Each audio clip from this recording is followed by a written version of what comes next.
এটা কি? জুতা? জুতার সামনে কি? ও আল্লাহ গো, জুতার মধ্যে স্বর্ণের নথ কেটে পড়াইছে।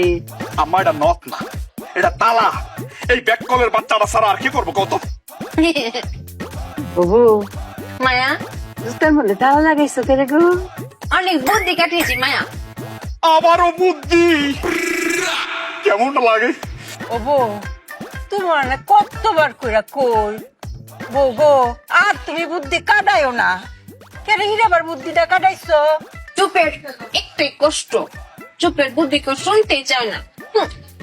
ওহো, কষ্ট যখন একটা, কষ্ট একটু পরে শেষ হইব। এই দেখ, তেরা কুচা পাতার বাটনা বাড়াইছি, মাথা দিয়াম, মাথা করে টান লয়ে ফুবো। শেষ মেশে ইহার বুঝা কিনালাই আমরা। কও ক। মায়া, পরশুদিন নজরুল ভাই বাড়িতে চুরি হয়েছিল না, জুতা চুরি হয়েছিল।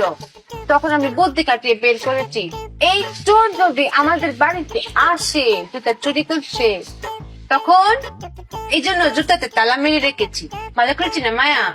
ভালো করেছি না স্বামী? বুদ্ধি গো মায়, তুমি অনেক বুদ্ধি কাটাইছো। অঙ্ক তো জুতার লগে লগে তালা যদি লয়ে যায়, তো আমও গেল সালাও গেল, তখন কি করবা? আম চালা না মায়া, জুতা আর তালা। ওই তো এখন জুতা আর তালা গেল, তখন কি হইব? এখানেই তো মায়া বুদ্ধি দিয়ে তব্দা লাগিয়ে ফেলেছি। কি বুদ্ধি শুনবেন? শুনেন, আপনার বুদ্ধি পারবে। স্বামী তুমিও শোনো, এই বুদ্ধিটা ব্যবসায় কাজে লাগিও। চোর যখন জুতা নিয়ে যাবে, জুতা নিয়ে গিয়ে পায়ে পড়বে, পরে কি হাঁটতে পারবে? হ্যাঁ পারবে। পারতো না। স্বামী পারবে না। কেন পারতো না? কারণ তালা লাগানো। এই তালা তো খুলতে হবে, খোলার জন্য চাবি লাগবে।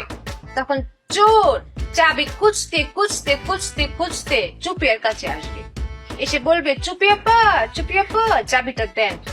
তখন আমি সুই করে চাবিটা বের করবো, এরকম ঘুরিয়ে ঘুরিয়ে বলবো চোর ভাই আসেন চাবিটা নেন, লুক লুক লুক দেখাবো।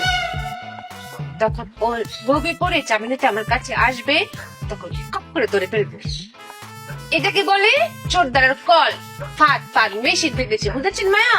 অনেক বুদ্ধি কাটিয়েছি না? ওরে ব্যাককলের বাচ্চা, চোর কি তোর বাপ লাগে নাকি রক্তের কেউ তোর? রক্তের জন্যই তো না তো, চাবির জন্যই তো। কারণ চাবির চুপির কাছে। আম্মা, এই জুতাটা বাইরে কিন্তু ব্যাককলের বাচ্চারা মাইরা বলামু।